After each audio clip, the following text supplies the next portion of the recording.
Episode के शुरुआत में हीगान ओजा सिटी की तरफ बढ़ रहा होता है ताकि ये यामाजी के पास जाकर उससे लड़ सके। लेकिन उसी दौरान यामाजी के कुछ रोबोट हीगान पर अटैक कर देते हैं, जिसमें हीगान आसानी से बच जाता है और अपने सूट को पहन लेता है। फिर कुछ ही देर में हीगान यामाजी के पास पहुंच जाता है, जो उसका ही इंतजार कर रहा होता है। यहाँ पर यामाजी हीगान से कहता है, तुम अब तक अपने सीक्रेट आर्ट की वजह से जिंदा हो। जिसमें हीगान कहता है, तुम गलत हो, मैं अब तक मारी की वजह से जिंदा हूँ। फिर यामाजी गुस्से में खड़ा होता है और हीगान के साथ लड़ने के लिए तैयार हो जाता है। फिर इन दोनों में एक तगड़ी फाइट शुरू हो जाती है, जिसमें यामाजी हीगान पर भारी पड़ रहा होता है, क्योंकि यामाजी की सूट इतनी एडवांस और पावरफुल होती है, जिसकी वजह से हीगान को यामाजी के साथ लड़ने में मुश्किल हो रही थी। लेकिन हीगान कैसे न कैसे करके यामाजी को एक किक मार के एक कार के पास पहुंचा देता है, जिसमें हीगान उड़ते हुए यामाजी पर अटैक करने की कोशिश करता है। लेकिन यामाजी कार के डोर को शील्ड की तरह इस्तेमाल करके उसके हमले को डॉज कर देता है। लेकिन फिर भी हीगान यामाजी पर भारी पड़ रहा होता है, लेकिन उसी दौरान जाई आकर यामाजी को बचा लेता है, जिससे हीगान भी शॉक हो जाता है, क्योंकि जाई हीगान से लड़ने की वजह से वो कमजोर हो चुका था। उसके बाद जाई हीगान से कहता है कि मैं एक ही जिंदगी जी सकता हूँ, और वो है एक निंजा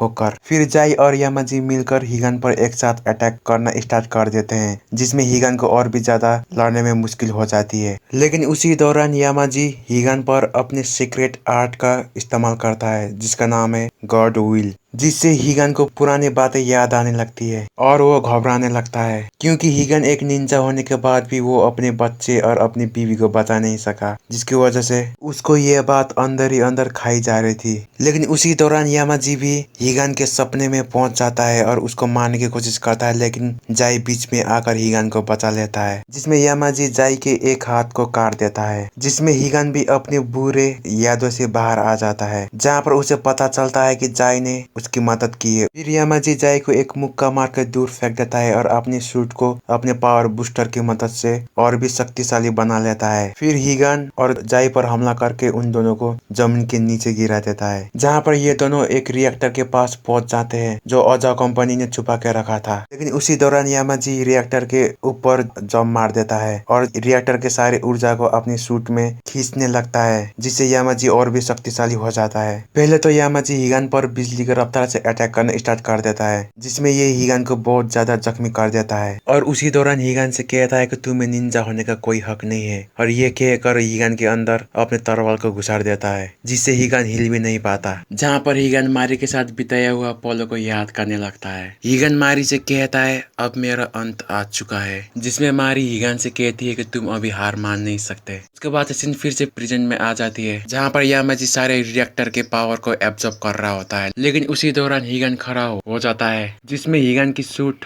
अपने आप ही अपग्रेड हो जाती है, जिसमें जाई कहता है कि ये हो नहीं सकता, क्योंकि ये तो मेरी सीक्रेट टेक्निक है, जिससे यामाजी भी शॉक होने लगता है। फिर हीगान अपने तलवार की मदद से हीगान यामाजी पर अटैक करने के लिए आगे बढ़ता है, जहाँ पर हीगान अपने थंडर क्लैप का इस्तेमाल करके यामाजी के पीछे जाकर उसके सूट में अपने तलवार को घुसा देता है, जिसमें यामाजी भी अपने पावर से हीगान पर अटैक कर रहा होता है। लेकिन उसी दौरान हीगान कुछ आइटम यामाजी पर फेंक देता है, जिसमें से पिंक कलर का धुआं निकालने लगता है, और इसी मौके का फायदा उठाकर हीगान यामाजी पर अटैक करना स्टार्ट कर देता है, जिसमें हीगान अपनी पूरी पावर के मदद से यामाजी पर अटैक कर देता है, जिसकी वजह से यामाजी जख्मी होकर नीचे गिर जाता है, जिसमें यामाजी हीगान से कहता है, तुम निंजा के नाम पर एक कलंक हो। हीगान यामाजी से कहता है, तुम्हारे जैसा बुरा होने से तो अच्छा है कि मैं निंजा की जिंदगी को छोड़कर एक नॉर्मल सी लाइफ को जीऊं। और उसके बाद यामाजी की डेथ हो जाती है। लेकिन इधर माइक भी ओजा कंपनी के सीईओ को पकड़ लेता है, जो अभी भागने के फिराक में होता है, जहाँ पर माइक पहले तो सीईओ को